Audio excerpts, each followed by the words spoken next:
మీ దగ్గరికి మనతోటి విద్యాసాగర్ గారు ఉన్నారు, తెలుగుదేశం పార్టీ రాష్ట్ర అధికార ప్రతినిధి. విద్యాసాగర్ గారు, గుడ్ మార్నింగ్ అండి. గుడ్ మార్నింగ్ అండి. సో ఈరోజు ప్రధానంగా రెండు ప్రధానమైన అంశాలు మన చర్చలో విద్యాసాగర్ గారు. ఒకటి, ఆంధ్రప్రదేశ్లో కొత్త మద్యం పాలసీ గురించి ఇప్పటికే ఎవరైతే ఎక్సైజ్ శాఖ అధికారులు ఉన్నారో 6 రాష్ట్రాల్లో వారి పర్యటనలు కూడా జరుపుతూ ఉన్నారు. సో వాటిలో 6 రాష్ట్రాలకు సంబంధించి నాణ్యమైన మద్యం, అక్కడ ఉన్నటువంటి మద్యం పాలసీలు, ఆ బ్రాండ్లు, వాటి రేట్లు, సో అవన్నీ కూడా వాళ్ళు పరిశీలించి ఆంధ్రప్రదేశ్ ప్రభుత్వానికి మరి రిపోర్ట్ ఇవ్వనున్నారు.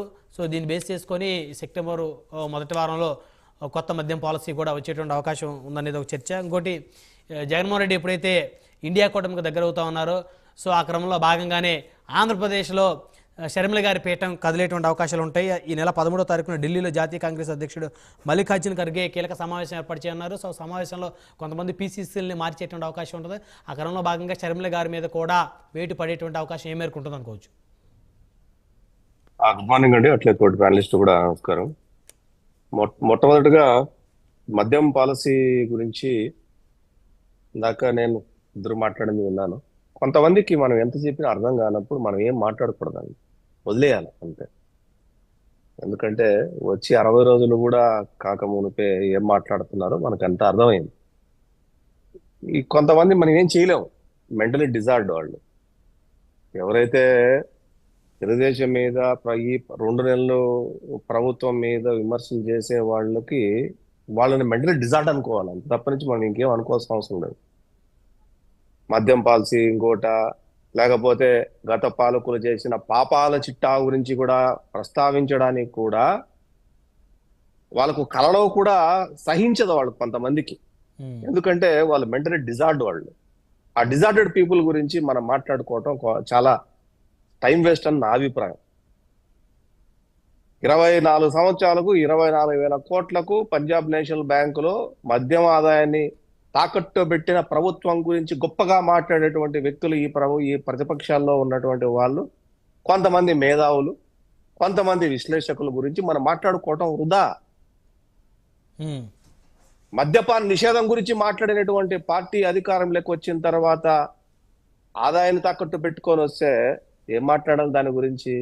ఈ రోజు మాట్లాడితే దాని గురించి ఏదో అదొకటే చేసింది గురించి మాట్లాడుతున్నారు.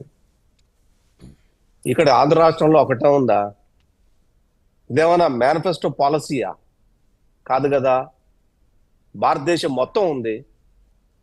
భారతదేశం మొత్తం ఉన్న పాలసీని అడ్డం పెట్టుకొని ఇల్లీగల్ వ్యాపారం చేసి దాదాపు 26,000 కోట్ల రూపాయలు స్కామ్ చేసి, రూపాయి 2 రూపాయలు కాదండి, 26,000 రూపాయలు స్కామ్ చేసి మద్యంలో లెక్క పక్కా లేకుండా, జమా లేకుండా, రూపాయి ఎంత వచ్చిందో, రూపాయి ఎంత ఖర్చు అవుతుందో, ఎంత పోతుందో అనేది లేకుండా స్కామ్ చేసి మద్యం ఆదాయాన్ని తాకట్టు పెట్టినటువంటి ఆ ప్రభుత్వాన్ని విస్మరించి ఈ ప్రభుత్వం మద్యం పాలసీ తీసుకొని వస్తే మీద పడిపోయేటోళ్ళ గురించి మనం ఏం మాట్లాడదాం? మద్యం పాలసీ ఏ రకంగా తీసుకురావాలా, ఎందుకు తీసుకురావాలా, ఎట్లా తీసుకురావాలా, ప్రజల ఆరోగ్యాన్ని ఎట్లా కాపాడాలన్న దాని మీద ప్రభుత్వానికి నిశ్చితమైనటువంటి అభిప్రాయం ఉంది. అభిప్రాయం మేరకు మాత్రమే మనం ముందుకు పోయే అవకాశం ఉంటుంది. వీళ్ళ కంటికి కొన్ని కనపడవు. ఏది డిఎస్సీలు కనపడవు, లేకపోతే వచ్చిన ప్రాజెక్టులు కనపడవు, సెంట్రల్ గవర్నమెంట్ నుంచి వచ్చిన ప్రాజెక్ట్స్ కనపడవు, లేకపోతే పెన్షన్ పెంచిన అది కనపడవు. అంటే సమూలకి ఆగస్టు 15వ తారీఖు నుంచి అనుకున్నాం, వీఆర్ ఎక్స్పెక్టింగ్ మహిళలకి ఉచిత బస్సు ప్రయాణం, అన్నా క్యాంటీన్లు, ఇవన్నీ కనపడవు కొంతమందికి. సమాజంలో మేలు జరగకూడదు కొంతమందికి. ఎందుకు జరగకూడదు అంటే సమాజంలో మేలు చేస్తే వాళ్ళ కళ్ళు భరించలేవు, వాళ్ళ ఆత్మ ఘోషలాగా అనిపిస్తుంది అనమాట. ఇదంతా కూడా ఎత్తసైన ప్రజల్ని బానిస బతుకులు బతికి నేను రాజును, నేను కింగును అనుకొని వాళ్ళు ఇచ్చే దాన ధర్మాలతోనే ప్రజలు బతకాలని చెప్పి కోరుకునే మనస్తత్వాలు ఉన్న వ్యక్తుల గురించి మనం ఏం మాట్లాడదాం?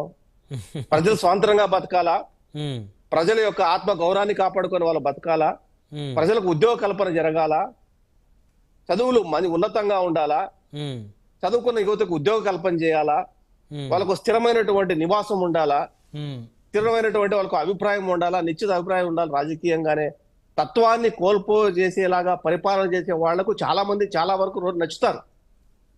ఇలాంటి వాళ్ళ గురించి మనం ఏం మాట్లాడతామండి? మనం ఏ సమాజం గురించి మాట్లాడుతున్నామో ఆలోచించి మాట్లాడాలి. ఏ సమాజం వైపు అడుగులు వేస్తున్నామో మనం ఆలోచించి మాట్లాడాలా. ఎన్ని మర్డర్లు జరిగినాయి 2019 2024 వరకు, ఎన్ని రేపులు జరిగినాయి, ఏ రకంగా ఇప్పుడు వచ్చిన 2 నెలల్లోనే 35 జరిగినాయి అని చెప్తా ఉన్నారు. అది చెప్తారు. లెక్కలు ఏమంటే మాత్రం ఊర్లు పేర్లు తెలియదు. పేర్లు అడిగితే ఊరు పేరు తెలియదు. వాళ్ళ ఆయన చచ్చిపోతే వాళ్ళ అమ్మ చావలా, ఈ ముఖ్యమంత్రి చావలా, వాళ్ళ బంధువులు చావలా, ఆత్మైనటువంటి ఆయన చావలా, వాళ్ళ కొంపల వాళ్ళు ఎవరు చావలా, రాష్ట్రంలో ఉమ్మడి రాష్ట్రంలో చచ్చిపోయిన సంఖ్యను అంతా తీసుకొని వచ్చేసి గుండాకి చచ్చిపోయారని చెప్పేసి వాళ్ళ కొంపలకి వెళ్ళి 2 లక్షలు 3 లక్షలు ఇచ్చేసి తల మీద ఓదార్చి పెట్టినప్పుడు మాత్రం వాళ్ళందరూ చచ్చిపోయారు. చచ్చిపోతే ఎవరు చచ్చిపోవాలా? కొంపల వాళ్ళు చచ్చిపోవాలా ఫస్ట్. లేదా వాళ్ళ ఆత్మగా అనుకొని చెప్పుకుంటున్నటువంటి ఆయన చచ్చిపోయింది అలా ఫస్ట్. పాపం వాళ్ళెవరు చావలే. అలాంటి మాటలు ఎందుకులండి? మరి ఏంటంటే ఇదమన్నీ కూడాను ఉదయం పూట అరే మనం విమర్శించేటప్పుడు మనల్ని ఒక సమాజం చూస్తూ ఉంటది. నాయుడు గారు మనల్ని ఒక సమాజం చూస్తూ ఉంటది. We are representing from the different parties అందామా, we are representing from the public opinions అందామా, వాట్ ఎవర్ ఇట్ ఈస్. మనల్ని ప్రజలు చూస్తూ ఉంటారు. మన ప్రజలను చూసినప్పుడు చూసి మనం వాదులాట వితండవాదం ఏదైతే ఉందో మన మొహాన కేకరించి ఉమ్మకూడదు. ఎవరు కూడా చేసేలాగా మనం మాట్లాడాలా. అది తప్పో కరెక్టో కానీ ప్రజలు ఇక్కడ ఆలోచించాలా. ఈ యాంగిల్ కూడా ఉంటుందని. అంతే తప్ప మొహం మీద కేకరించి ఉమ్మేసేలాగా మనం మాట్లాడితే మన క్యారెక్టర్ కాదు, మన కుటుంబాన్ని కూడా రేపు పొద్దున రాబోయే తరాలు ఇప్పుడున్న వాళ్ళు అసహించుకుంటారు. మనం దేన్ని సమర్థిస్తున్నాం, ఏ విషయాన్ని సమర్థిస్తున్నాం, ఎందుకు సమర్థిస్తున్నాం, ఏ కారణాల చేత సమర్థిస్తున్నాం అనేది ఒక జస్టిఫికేషన్ వద్దంటారా? ఇష్టం వచ్చేట్లు మన దీని గురించి మాట్లాడేసుకుందామా? ప్రస్తుత టెంపరరీ రిలాక్సేషన్ స్కోర్ గురించి మనం మాట్లాడేసుకుందామా? అరే వచ్చి 2 నెలలు కాలేదండి ప్రభుత్వం. తర్వాత ప్రజలు ఆలోచించరా? ఆ మాత్రం ప్రజలకు అర్థం కాలేదా? రాష్ట్రం 2019-2024 వరకు ఎంత అరాచకం జరిగింది, ఎన్ని అప్పుల పాలైపోయింది. మీరు చూశారు మార్పు. ఇప్పుడు వచ్చి 2 నెలల్లో ఆర్బీఐ దగ్గరికి ఈ ప్రభుత్వం ఒక్కసారి వెళ్ళిందండి. ఒక్కసారే గత 2 నెలల్లో. మీరు 2019-2024 వరకు ఏ వారం ఆర్బీఐ దగ్గరికి వెళ్ళి బాండ్లు అప్పులు ఏమేం లేదో తీసుకోండి చూద్దాం. ఏ వారమైనా సరే, ఒక్క వారం, మొదటి వారం తప్ప మిగతా అన్ని వారాలు ఆర్బీఐ దగ్గరికి పోయి ఆ బాండ్లు వేలం వేసి తీసుకొచ్చింది. ఈ 2 months లో ఒక్కసారి వార్త వచ్చింది. తర్వాత ఈ 2 నెలలు ఎప్పుడైనా వార్త వచ్చిందండి? ఎన్నిసార్లు క్యాబినెట్లు పెట్టారండి గత ప్రభుత్వంలో? కళ్ళేం దొబ్బినాయా ఓడోడికి ఏమన్నా? ఎన్నిసార్లు వాళ్ళ పొలిటికల్ అఫైర్స్ కమిటీ మీటింగ్ అయిందండి? ఎన్నిసార్లు ఎన్ని చోట్ల ఏ శాఖల మీద రివ్యూలు జరిగినాయండి ఇప్పుడు వాళ్ళ ప్రభుత్వంలో? లెక్కలు తీసుకుందామా? ఈ 2 నెలల్లో లెక్కలు తీసుకుందామా? ఎన్ని వైట్ పేపర్స్ 2019లో రిలీజ్ చేశారో తీసుకుందామా? రైట్. రాజముద్ర వేసి నేను మళ్ళీ చెప్తున్నా, రాజముద్ర వేసి, అది ప్రభుత్వం ఏదైనా కావచ్చు, రాజముద్ర వేసి ఒక వైట్ పేపర్స్ రిలీజ్ చేస్తారు. రైట్. విద్యాసాగర్ గారు సరే, ఆ అంశం కాసేపు పక్కన పెడదాం. ఇప్పుడు షర్మిల గారి టాపిక్ ఏదైతే ఉందో, ఇప్పుడు ఆవిడని పిసిసి పీఠం నుంచి తొలగించే పరిస్థితులు ఏ మేరకు ఉంటాయి? అదేవిధంగా ఇప్పుడు చిట్టిబాబు గారు మాట్లాడుతూ రాజశేఖర్ రెడ్డి గారికి అసలు రాజకీయ వారసురాలే కాదు షర్మిల గారిని మాట్లాడారు. ఎవరో డిసైడ్ చేయాల్సిన అవసరం లేదు. రాజశేఖర రెడ్డి వారసులుగా ఎవరో కాంగ్రెస్ పార్టీలో ఉండే, కాంగ్రెస్ యొక్క అభిమతాలను గౌరవించి కాంగ్రెస్ ముఖ్యమంత్రిగా చనిపోయినటువంటి రాజశేఖర రెడ్డికి వారసుడిగా కాంగ్రెస్ పార్టీ రాష్ట్ర ప్రజలు నిర్ణయిస్తారు. మీరు నేను కాదు, నాటి చిట్టిబాబు గారు కాదు, వాళ్ళు నిర్ణయిస్తారు. మనమెవరండి నిర్ణయించడానికి?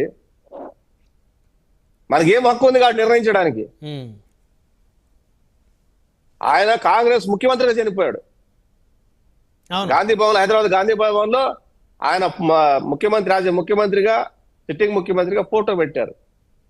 ఆయన రాజీవ్ గాంధీని ప్రధానమంత్రి చేయదలుచుకున్నారు.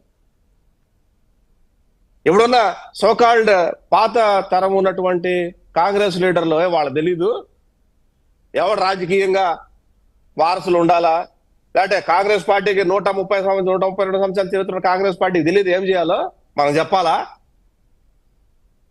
మనం చెప్పే అవసరం ఉందంటారా? ఎవరు వారసురాలో ఎవరు పెడితే ఏం జరుగుతుందో వాళ్ళకి తెలీదా? ఎవడు కాలు దగ్గరికి వెళ్ళాడో మనకు తెలీదా? ఈరోజు ఎవడు పోయి పాయమా అని చెప్పి కాలు పట్టుకున్నాడో మనకు తెలీదా? ఎవరు వెళ్ళారంటారు? ఎవరు? మనకు తెలుసు కదా, పేపర్లు అంతా కూడా ఎవడు వెళ్ళాడో కాలు పట్టుకున్నాడు అందరికీ తెలుసు కదా. రేపోతే ఇది బొక్కలో వేస్తే పార్లమెంట్ లో మాట్లాడడానికి ఎవరు కావాలో మనకు తెలుసు కదా. ఏదో మన ఊపదంపుడు ఉపన్యాసాలు ఇచ్చేసి మాట్లాడితే ఎట్లాగా? అంటే ఎవరో మీరు అనే జగన్మోహన్ రెడ్డి గారి గురించి నాకు చిట్టిబాబు గారు చెప్పారు, ప్రణబ్ ముఖర్జీ బుక్ ఎత్తికిస్తున్నా, నా దగ్గర ఉంది, బుక్ ఉంది. నేను ప్రణబ్ ముఖర్జీ జీవిత ఆత్మకథ చదివాను, ఎక్కడ ఆ మాట లేదు. బుక్ నా దగ్గర ఇంట్లో బుక్ ఉంది. చిట్టిబాబు